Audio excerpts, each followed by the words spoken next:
किसको क्लासिफाइड कर रहे हैं देखो तो इसमें क्लासिफाइड कर रहे हैं हम लोग NC2 and N sigma V। ठीक है, तो किसके अंतर्गत देखो तो सबसे पहला पॉइंट ग्रुप हम लोग ले लेते हैं DNH point group. DNH point group क्या है?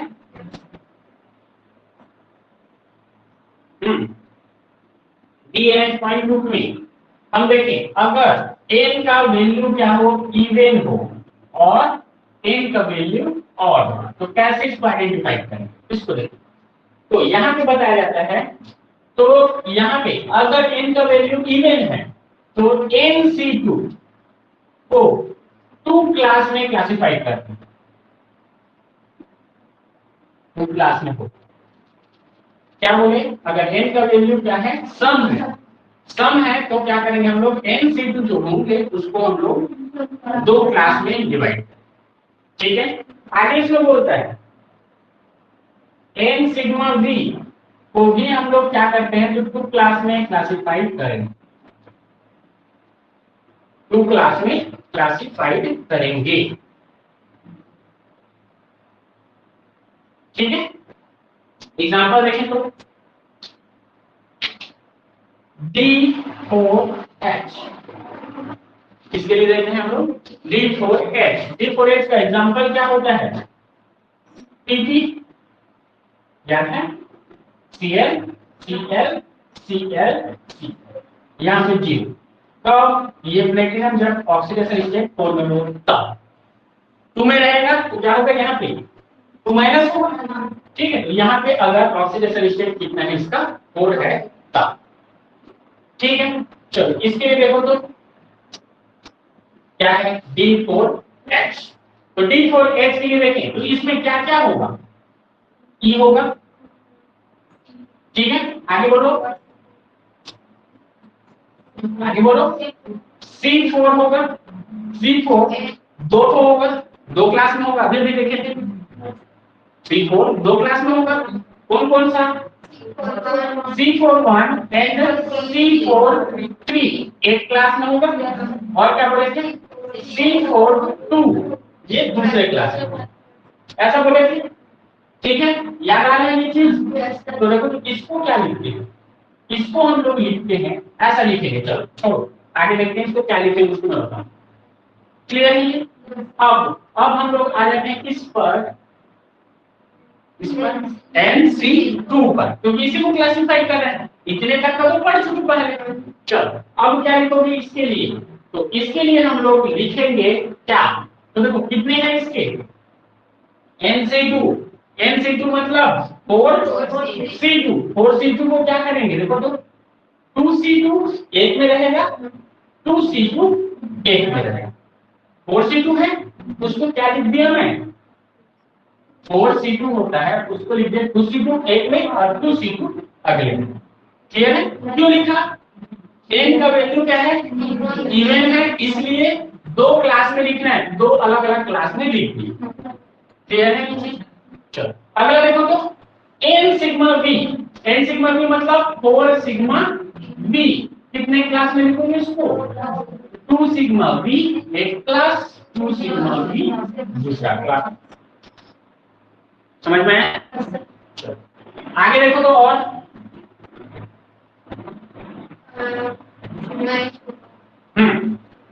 सिग्मा एच अलग से भी क्लास में लिखना है, उसको सिग्मा v के साथ नहीं लिखना है बोले हैं। चल आगे देखो तो और बोलो कैसे होगा, तो बोलो S4 है, S4 के लिए क्या आएगा बोले, अभी भी देखें देखो तो N E1 तो क्या बोले ये दोनों एक क्लास में रहेंगे बोले हैं।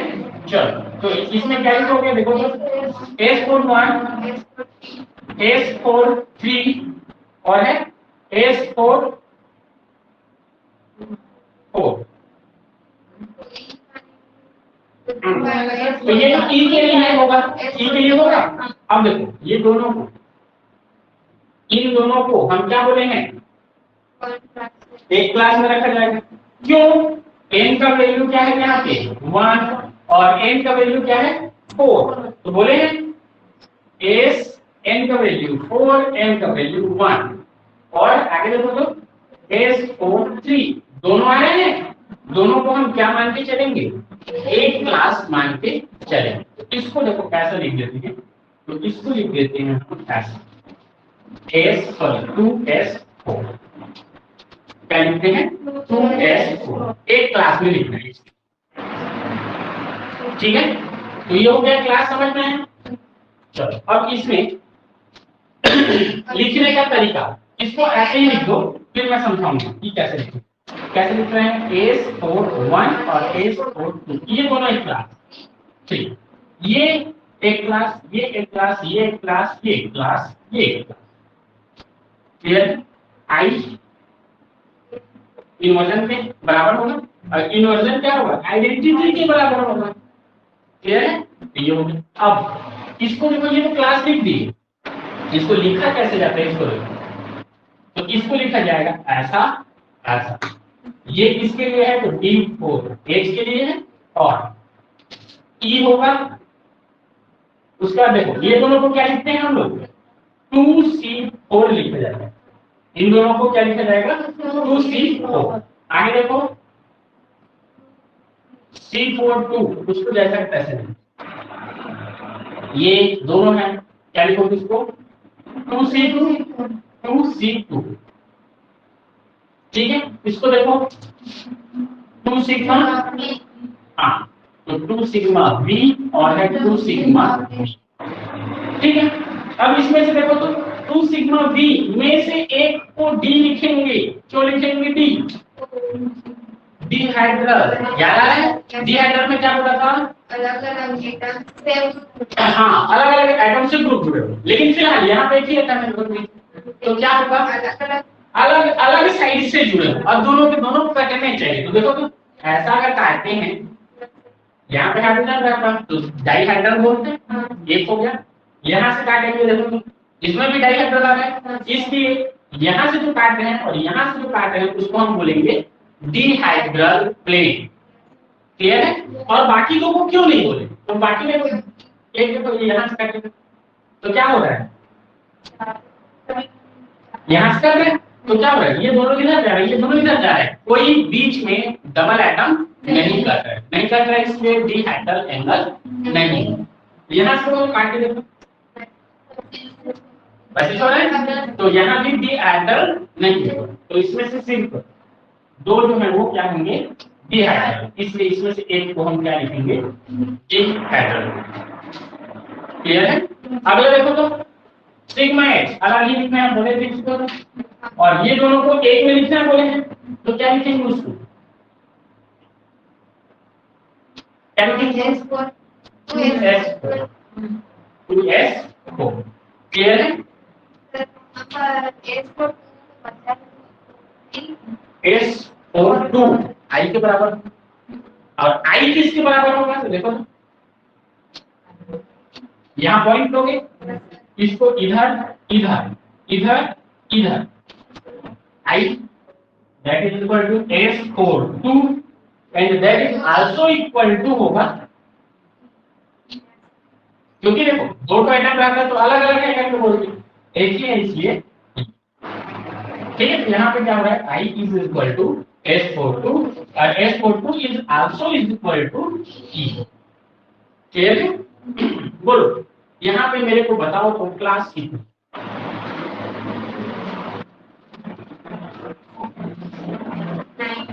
क्लास कितने,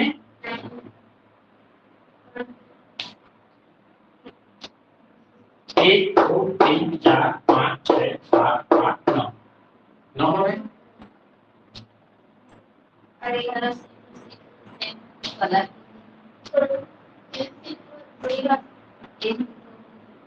हाँ दो क्लास में उसको लिखा जाएगा, लिखने का तरीका है, लेकिन कंसीडर एक ही किया जाएगा, इसको ध्यान रखिए, ठीक है। लिखेंगे इसको ऐसा लिखेंगे, क्लास लिखने का तरीका रहेगा हमारा ये, लेकिन क्या होगा, क्या बोले हैं स्टार्टिंग में कि जो C4 है वो एक ही क्लास, ठीक है। वैसे ही आगे देखोगे तो क्या बोलेंगे, C2 है वो एक क्लास, उसके बाद क्या है, हाँ सिग्मा वाला भी एक क्लास, ठीक है, और आई को भी एक क्लास, ऐसा इसको अलग अलग लिखो। यहाँ पे ई के बराबर नहीं हो रहा है, यहाँ पे आई भी आया, आई भी है, तो इसको आई भी लिखना, ठीक है। तो देखो क्लास गिनती करते समय 1 2 3 4 5 और ये तो क्या होता है, 1 2 3 4 5 इसको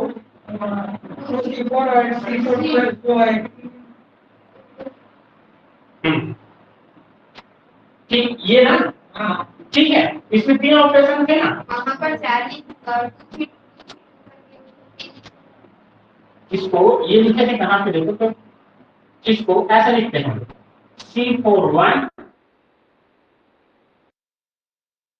और है C42, इन दोनों के लिए मैं ले लिया हूं 2C4 और इसके लिए लिया हूं,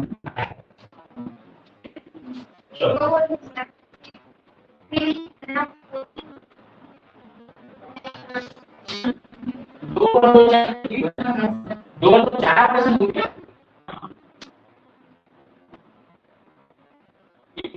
3 4 5 6 7, अच्छा यहाँ पे आई नहीं हो गई, कंफ्यूज हो रहा, ये आई किसके बराबर होता है बोले, ई के, ये सही है, किसके बराबर होगा, ई के। अब बोलो क्लास कितने, 1 2 3 4 5 और ऑर्डर कितने, ऑर्डर मतलब total number of operation, total number of operation कितने, एक, अच्छा क्यों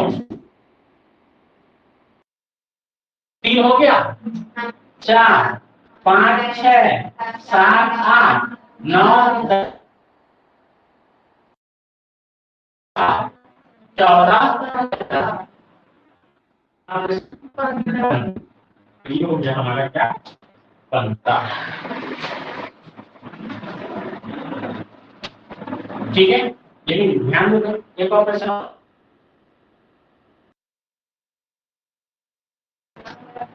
हाँ कोई हो रहा था याद है, 416 हो रहा था, तो आई तो किए हो ना, भले लिखे नहीं है, हो गए कितना हो जाएगा ये 16, तो टोटल मिलाकर इसमें कितने ऑर्डर, तो 16 ऑर्डर, ऑर्डर क्या होता है बोले हैं, total number of symmetry operation को हम बोलते हैं क्या, ऑर्डर, और क्या बोले हैं क्लास, तो सेम टाइप के सिमेट्री ऑपरेशन को एक में अगर कंबाइन करके लिखें तो उसको हम लोग बोले हैं क्लास। तो ये हो गया हमारा किसके लिए, तो किसके लिए हुआ, D4H के लिए, वो क्या है D4H, n is equal to E1 है तब। अब ऑड के लिए देख लेते हैं, E1 रहेगा तो ऐसा लिखेंगे, ऑड रहेगा तो ऑड के लिए देखें n is equal to है ऑड है तो देखते हैं D3H के लिए, इसके लिए लिखते हैं D3H के लिए, तो D3H को देखो कैसे हम लोग क्लासिफाई करेंगे, तो D3H किसमें होता है,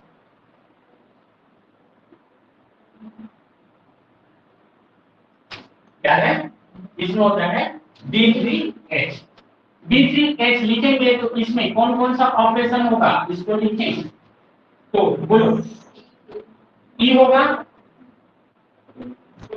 E होगा, और बोलो C31 होगा, C32 होगा, C33 E के बराबर होगा, ठीक है। आगे देखो 3C2 होगा, आगे देखो 3 सिग्मा 3 होगा, और देखो सिग्मा H होगा, और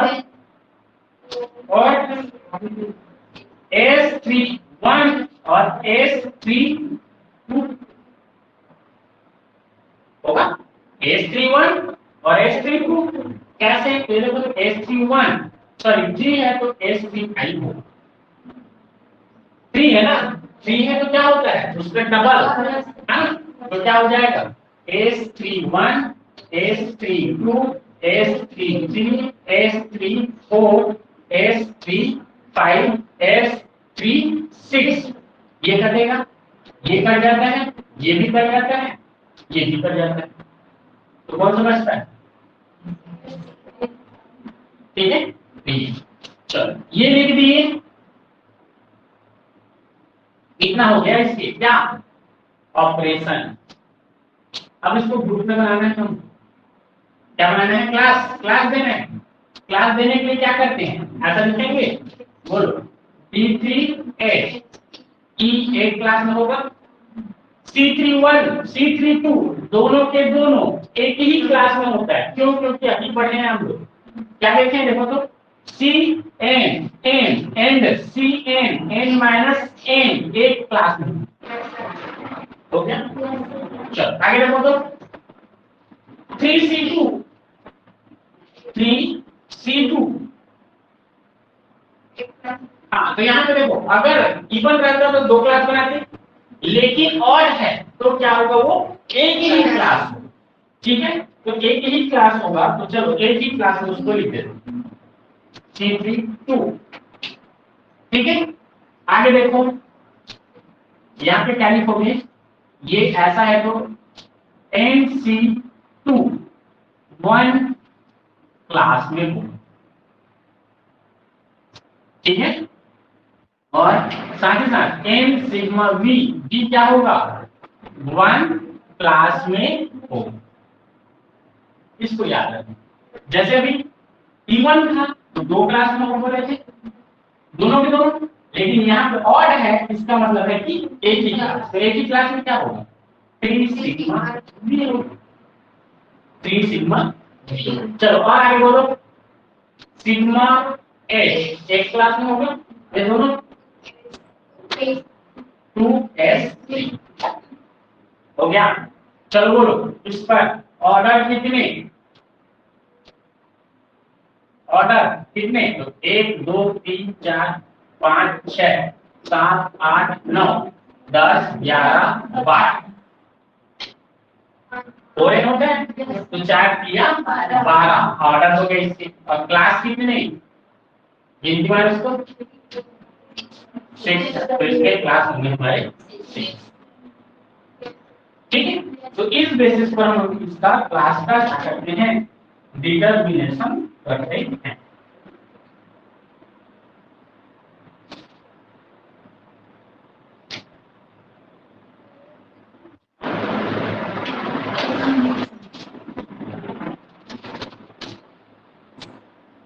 बोलो ये चीज समझ में आया? अब बिल्कुल इसको नहीं इधर भी लिखना शुरू आती है। चलो ये तो हो गया किसके लिए, डी एन एच के लिए। अब उसी को हम लोग देख रहे हैं डी एन डी के लिए। चलो इसको यही पे हम लोग देखते हैं D and D point group, D and D point group. यहां पे बताया जाता है एन का वैल्यू इवन हो या ऑड हो, ओनली 1 क्लास में हो। कौन से ओनली 1 क्लास में होंगे, NC2 भी 1 क्लास और N सिग्मा V भी 1 क्लास, ठीक है। चलो इसके बेसिस पर D3B, इसके लिए देखते हैं हम लोग D3D, बोलो D3D में अब इसमें H नहीं होगा, याद रखो H नहीं होगा, बाकी सब होगा। चलो बोलो इसके लिए ये होगा, आगे बोलो 2C3, आगे 3C2, आगे आगे होता है, आगे 2S3, 2s3 3 है ना, हमने भी देखे थे। Yes sir. और बोलो सिग्मा ए 3 सिग्मा ए है ना, वी ना। हाँ, और वी कैसा रहेगा, डी फॉर्म, डब्ल्यू डी लिखे हैं यहाँ, तो ये कैसा होगा, डी फॉर्म। ठीक है, चलो इस पर बोलो क्लास कितनी, ऑर्डर कितनी। तो ऑर्डर बता दो पहले और फिर क्लास देखेंगे। 1 3 4 5 6 7 8 9 10 11 12। जैसे भी सर 4 है, 4 के बाद जितना है ठीक है, चलो आगे देखो तो क्लास कितने बने, 6, तो इसके 6 क्लास। ठीक है, समझ में आया। चलो अब इसमें ये देखो तो D4D का, इसका देख रहे हैं हम लोग D4D। कैसे निकालोगे, E होता है, आगे बोलो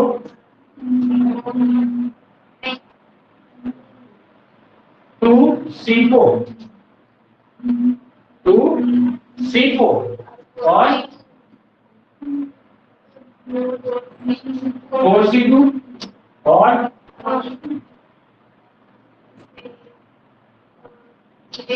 और टेक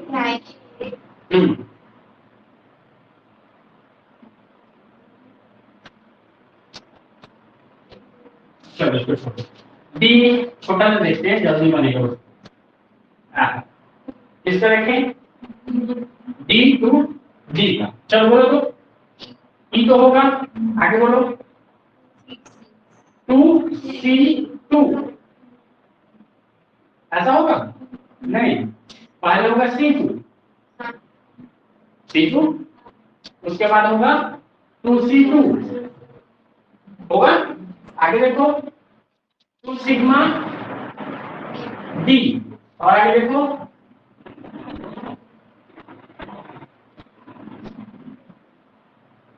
2S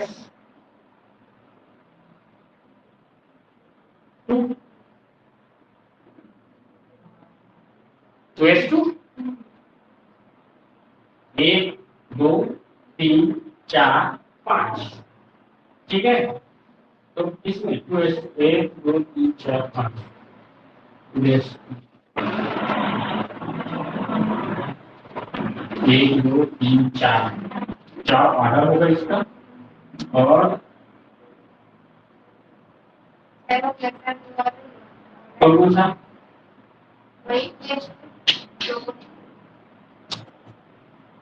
पांचवी होगी, पांचवी तो है सर ऑर्डर को, हाँ ऑर्डर बोल रहा हूँ, अच्छा ऑर्डर कितना होगा इसका 8, देखो 2 2 4 2 6 2 8, ठीक। और क्लास देखो इसका कितना होता है, 4।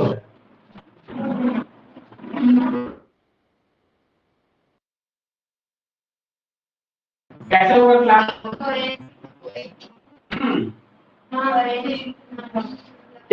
ये देखो तो एक C2 तो है, ये भी C2, इधर से करो उधर से करो कहीं से करो,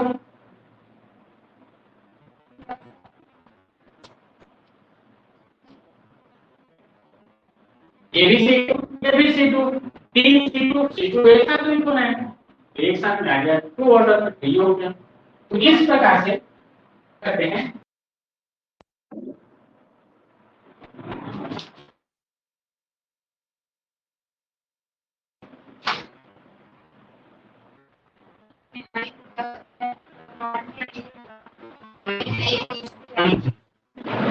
उसको जो है वो पढ़ते जाएंगे तब वो वैसा उसको कॉन्सेप्ट खुद बनाते चलते हैं।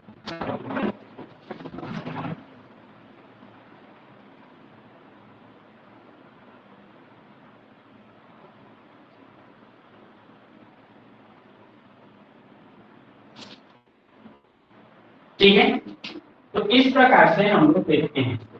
देखो पॉइंट 2 इसमें देखते हैं डी एन पॉइंट कितने,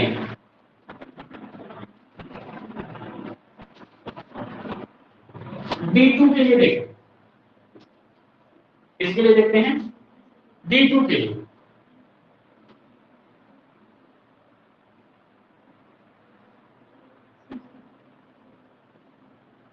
बोलो D2 है अगर, तो इसमें कौन कौन सा ऑपरेशन होते हैं, CN होता है, ये होता है और NC2 होता है, तभी हम उसको देते हैं सिर्फ DN।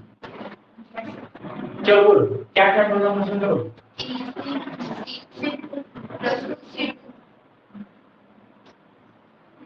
ये होगा। चलो इसमें से C2 देखिए, तो ये एक C2 जो होता है वो जेड एक्सिस पर होता है, एक C2 जो होता है वो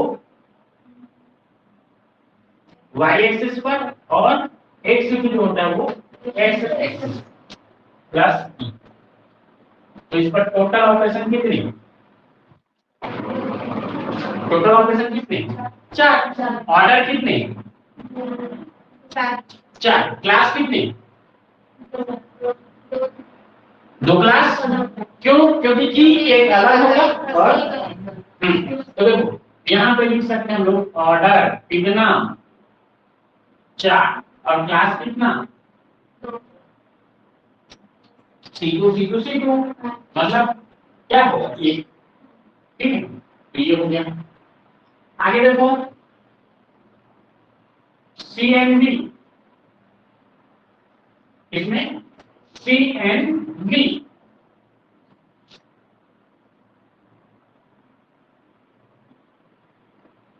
CNV का एग्जांपल होता है कौन सा, CNV याद है,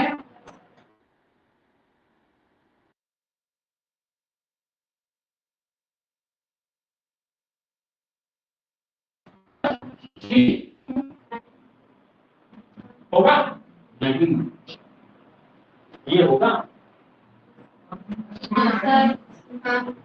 देखे थे ना भैया। हाँ, तो इसमें क्या होता है, इसका क्लास कितना होगा, 3, और ऑर्डर कितना होगा, कैसे पता चला, अरे वो 2 1 3 और 3 6, तो ये हो गया ऑर्डर इसका 6 और क्लास इसका 3, तो 1 2 3 में लिखा है, ठीक है। तो इस प्रकार से इसको हम लिखते हैं, ठीक है। इसी में एक और होता है जिसको याद रखना है,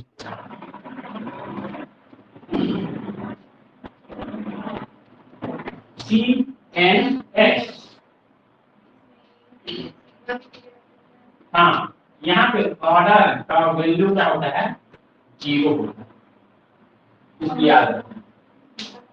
इसमें ऑर्डर क्या होते हैं, 0, सॉरी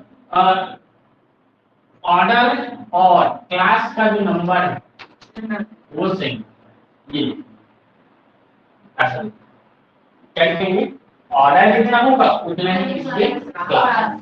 जैसे एग्जांपल देखो तो CNH, तो C2H लिख लेते हैं, C2H का क्या होगा,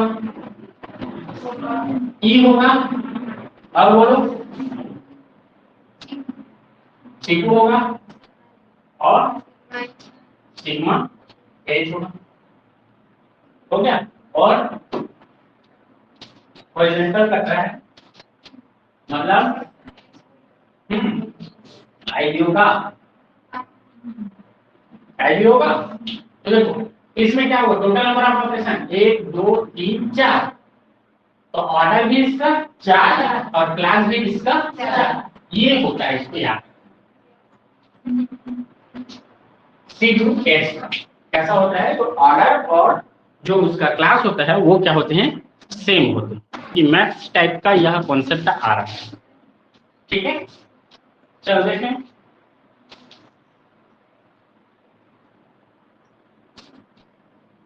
रिप्रेजेंटेशन ऑफ ग्रुप, इसमें क्या बताते हैं हमको,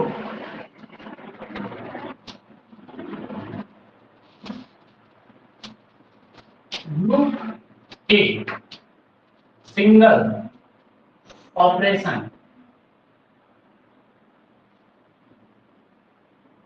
के कोरेस्पॉन्डिंग के कोरेस्पॉन्डिंग, सिंगल ऑपरेशन के कोरेस्पॉन्डिंग उसके कैरेक्टरिस्टिक या कैरेक्टर्स का मैट्रिक्स सेट, मैट्रिक्सेस सेट के रूप में दिखाना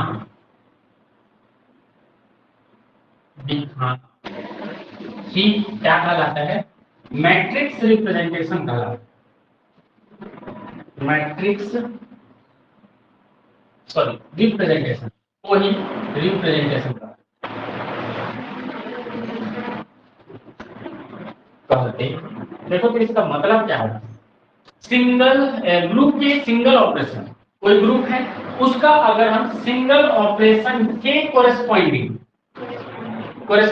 मतलब उससे रिलेटेड, ठीक है, उससे कोरेस्पॉन्डिंग उसके कैरेक्टर्स को, कैरेक्टर्स मतलब समझ में आ रहा है, उसके गुण को, जैसे हम लोग याद होगा तो C2 के लिए मैं मैट्रिक्स रिप्रेजेंटेशन बताया था, याद होगा, ठीक है, तो उसके लिए अलग हुआ। वैसे ही सिग्मा बी के लिए क्या था? अलग था।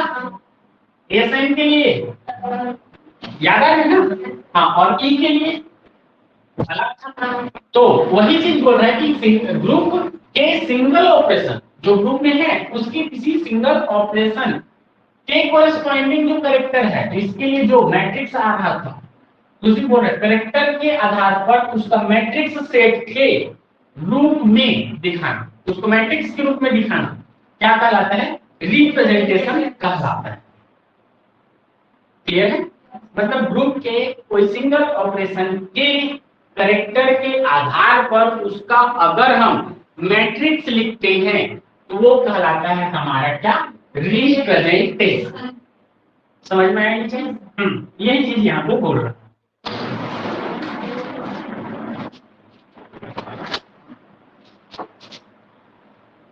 इसके आधार पर या डायमेंशन लिखते हैं इसको, तो डायमेंशन मतलब दिशा के आधार पर।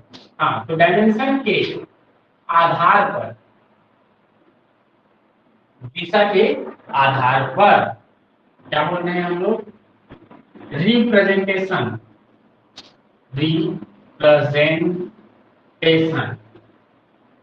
टू टाइप के होते, टू टाइप्स के होते हैं। देखो टू टाइप्स के होते हैं। पहला कौन सा? तो पहला है रिड्यूसिबल। क्या बोलते हैं? Reducible representation. तो देखो पहला है रिड्यूसिबल रिप्रेजेंटेशन और दूसरा होता है इररिड्यूसिबल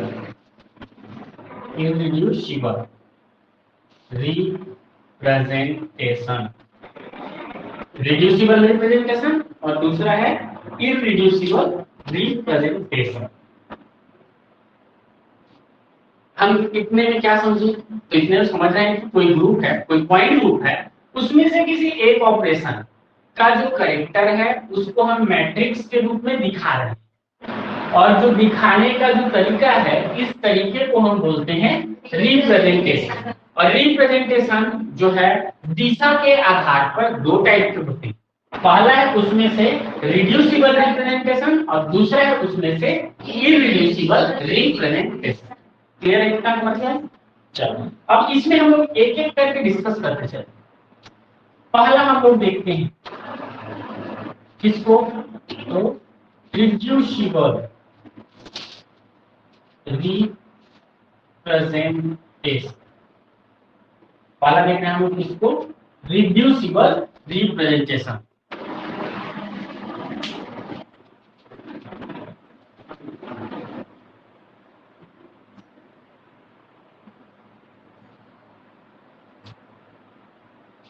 चलो इसमें हम पहला चीज बताते हैं कि reducible representation reducible representation higher representation होता है, हायर डायमेंशन होता है, हायर डायमेंशन, हायर डायमेंशन का रिप्रेजेंटेशन होता है,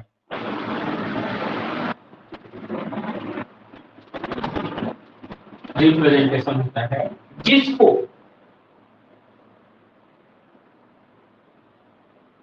लोअर डायमेंशन रिप्रेजेंटेशन में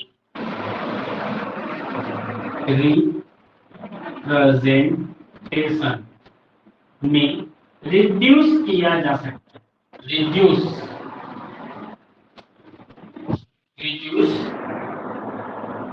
किया जा सकता है।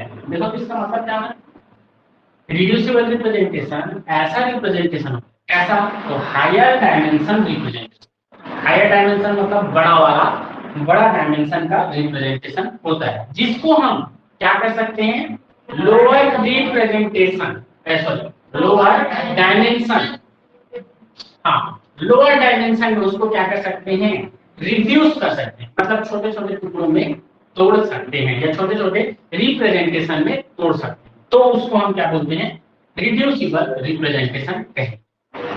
क्लियर है? और इररिड्यूसिबल मतलब जिस जो कि खूब छोटा टुकड़ा होता है उसको और छोटे छोटे टुकड़े में हम रिड्यूस नहीं कर सकते, मतलब इररिड्यूसिबल में हम बता सकेंगे कि वह लोअर डायमेंशन रिप्रेजेंटेशन होता है और इसको किसी दूसरे में रिड्यूस नहीं किया जा सकता। क्लियर है ये चीज? तो ये चीज बोल रहा है कि हायर जो होता है उसको हम लोग रिड्यूस करके लोअर में तोड़ सकते हैं, तभी इसको हम क्या बोलते हैं, तो रिड्यूसिबल रिप्रेजेंटेशन कहते हैं। क्लियर है? चलो आगे देखें।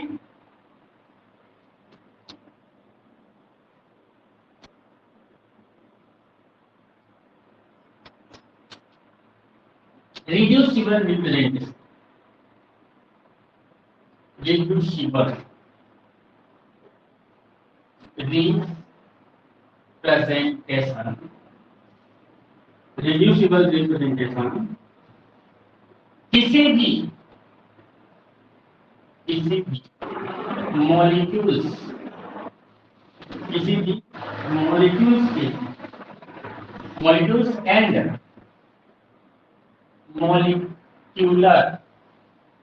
मॉलिक्यूलर स्ट्रक्चर के स्ट्रक्चर का प्रॉपर्टीज होता है, प्रॉपर्टीज होता है। देखो क्या बोल दिए यहाँ पे, रिड्यूसिबल रिप्रेजेंटेशन जो होता है, कौन सा, रिड्यूसिबल रिप्रेजेंटेशन, वह क्या करता है, किसी भी मॉलिक्यूल का, मॉलिक्यूल मतलब समझना है जैसे कि H2, ये मॉलिक्यूलर स्ट्रक्चर, H2 कैसा होता है, बेस मॉलिक्यूल या फिर मॉलिक्यूलर स्ट्रक्चर का प्रॉपर्टीज होता है, ठीक है, उसके प्रॉपर्टीज को दिखाता है, ऐसा हम लोग समझते हैं। ठीक है, आगे देखिए, आगे बोलता है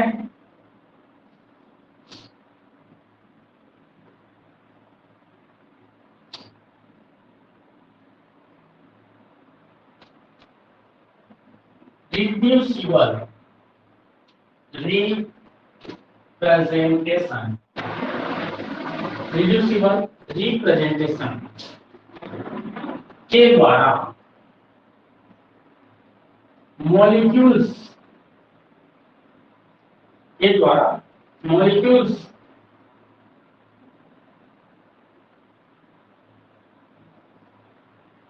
मॉलिक्यूल्स के लिए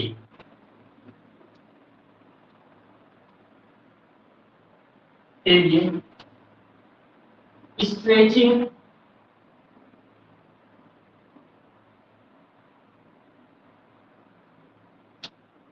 रिप्रेजेंटेशन को किसी मॉलिक्यूल्स के लिए उसके एप्रोप्रिएट बेसिस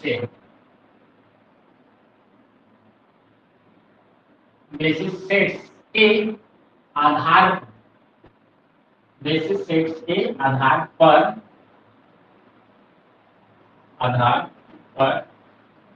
डिराइव किया जाता है। देखो इसका मतलब क्या है, रिड्यूसिबल रिप्रेजेंटेशन को किसी भी मॉलिक्यूल के एप्रोप्रिएट बेसिस से, जो एप्रोप्रिएट मतलब एप्रोप्रिएट बोल रहे हैं इन बेसिस से, तो बेसिस सेट के आधार पर डिराइव किया। तो वो बेसिस सेट क्या है, तो देखो इसमें टोटल 5 बेसिस सेट होते हैं, उसके आधार पर हम क्या करते हैं, तो रिड्यूसिबल रिप्रेजेंटेशन को डिराइव करते हैं। एप्रोप्रिएट मतलब पर्टिकुलरली इन्हीं के आधार, जैसे पर्टिकुलरली यहाँ पर्टिकुलर बेस सेट ऐसा बोलते हैं ना। एप्रोप्रिएट मतलब उसी के आधार, इसके आधार पर तो जो बेसिस सेट है उसके आधार, ठीक है। वे बेसिस सेट कौन कौन से हैं उसको देखते हैं। तो इसका देखते हैं हम लोग बेसिस सेट।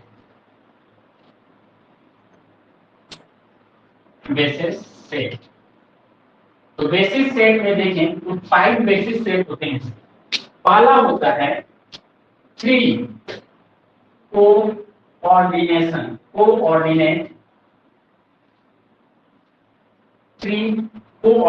इसको बोलते हैं, ठीक है। और 3 किस चीज को दिखाता है, तो ये बताता है एक्स वाई जेड, डायमेंशन को बताता है, या फिर 3 एक्सिस कोऑर्डिनेट भी इसी को कहा जाता है। 3 एक्सिस कोऑर्डिनेट।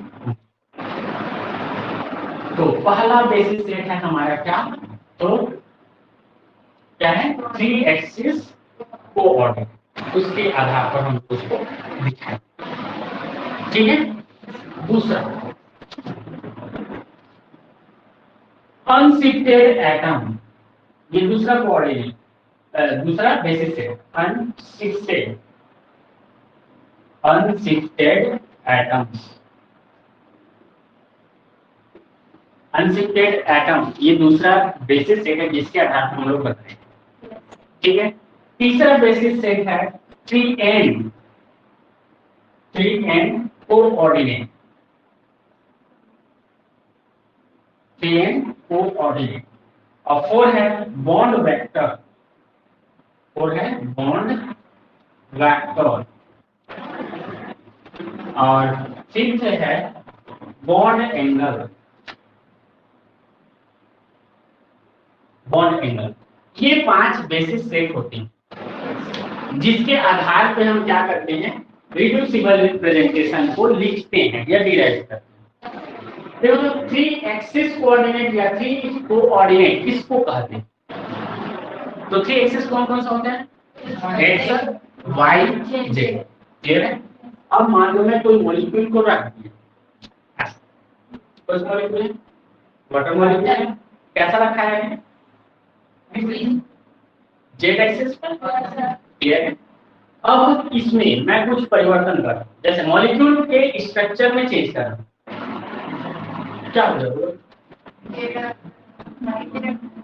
जेड में रोटेट हुआ है, ठीक है। उसमें क्या हुआ, एक्स में जो बॉन्ड वो वाई में चले गए, क्लियर है। चलो तो चेंज किसमें हुआ, एक्स वाई जेड में चेंज हो रहा है, तो एक्सिस में चेंज हो रहा है। इसके आधार पर इसके लिए अलग मैट्रिक्स लिखूंगा, इसके लिए अलग मैट्रिक्स लिखूंगा, क्लियर है। तो ये होता है हमारा 3 कोऑर्डिनेट या फिर 3 एक्सिस कोऑर्डिनेट के बेसिस पर क्या रिप्रेजेंटेशन लिखना। कौन सा रिप्रेजेंटेशन, रिड्यूसिबल रिप्रेजेंटेशन, क्लियर है। ऐसे ही देखो अनशिफ्टेड एटम, ये था ऐसा घुमा दिया, पूरा घुमा दिया। चलो बोलो क्या अंतर है, ये H1 इसके जगह पे, ये इसके जगह, ये तो शिफ्टेड हो गया, शिफ्टेड एटम। अनशिफ्टेड एटम कौन सा होगा, ऑक्सीजन अपनी ही जगह पे खड़ा है, क्लियर है। तो वो चीज है अनशिफ्टेड एटम के आधार पे हम लोग रिप्रेजेंटेशन लिखे, ठीक है। चलो आगे देखो तो 3n कोऑर्डिनेट, ठीक है। इसमें 3n कोऑर्डिनेट है, कैसे पता चल रहा है, तो यहाँ पे कोऑर्डिनेट हम देखें तो अभी इसका कोऑर्डिनेट है जेड एक्स के पैरेलल। क्लियर है? चलो अब यह ऐसा हो गया तो क्या हुआ, जेड एक्स के पैरेलल ही है, ठीक है, लेकिन चेंज क्या है, तो एटम में। तो इसमें कोई चेंज नहीं हुआ है कोऑर्डिनेट में, कौन से कोऑर्डिनेट में, एन कोऑर्डिनेट में कोई चेंज नहीं हुआ, लेकिन बाकी में तो चेंज हो रहा है। तो इसका 0 0 0 लिखेंगे, मान लो चेंज नहीं होगा तो। और मान लो ये ऐसा ना होगा कि ऐसा हो जाता, तो चेंज तो हुआ ना, तो इसमें क्या होता, ये भी चेंज हुआ, ठीक है। तो क्या है, तो 3n कोऑर्डिनेट के बेसिस पे चेंज होगा और उसका मैट्रिक्स लिखेंगे तो उसको हम बोलेंगे क्या, 3n बेसिस से, ठीक है। अगले देखो तो बॉन्ड वेक्टर, बॉन्ड वेक्टर मतलब जो बॉन्ड होता है उससे हम लोग ऐसा तीर का निशान देते हैं, याद रखो वो कहलाता है। हाँ, इसका वेक्टर का दिशा क्या है, तो इस साइड, इसका वेक्टर का दिशा किधर है, इस साइड, क्लियर है। तो वो होता है उसका बॉन्ड वेक्टर। बॉन्ड वेक्टर अगर बॉन्ड चेंज होगा मतलब बॉन्ड वेक्टर चेंज होगा, क्लियर है। तो वो हो गया बॉन्ड वेक्टर। बॉन्ड एंगल, तो बॉन्ड एंगल मतलब थीटा एंगल, ठीक है, थीटा एंगल चेंज हो रहा है तो उसको हम लोग देखेंगे इसके बेसिस पर, तो है ना, रेडियो डिफरेंस दे सकते हैं, क्लियर है। इसमें से हम याद रखेंगे ये दोनों ऑल मॉलिक्यूल के लिए यूज किया जाता है, ऑल मॉलिक्यूल्स के लिए यूज किए जाते हैं, ठीक है। हाँ, 3n तक क्या करते हैं हम लोग, ऑल मॉलिक्यूल्स के लिए यूज करते हैं, लेकिन ये दोनों हम लोग यूज करते हैं किसके लिए,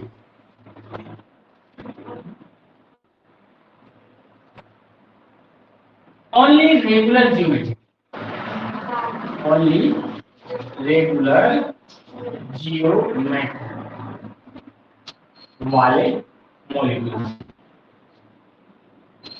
ये सिर्फ और सिर्फ इसके लिए यूज किया जाएगा, जो रेगुलर ज्योमेट्री देंगे बस उन्हीं के लिए यूज किया जाएगा, बाकी ये तीनों सबके लिए यूज करते हैं, ऊपर वाला तीनों जो है वो सबके लिए यूज करते हैं, लेकिन ये दोनों रेगुलर ज्योमेट्री यूज करते हैं।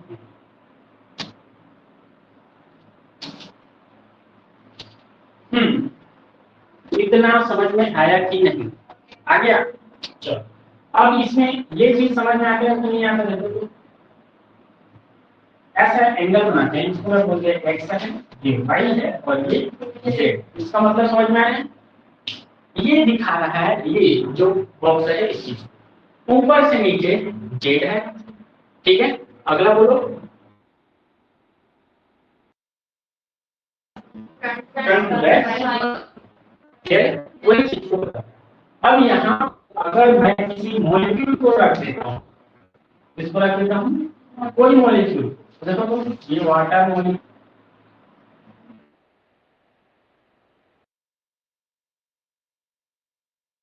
इसको ऐसा दिखा सकता हूँ,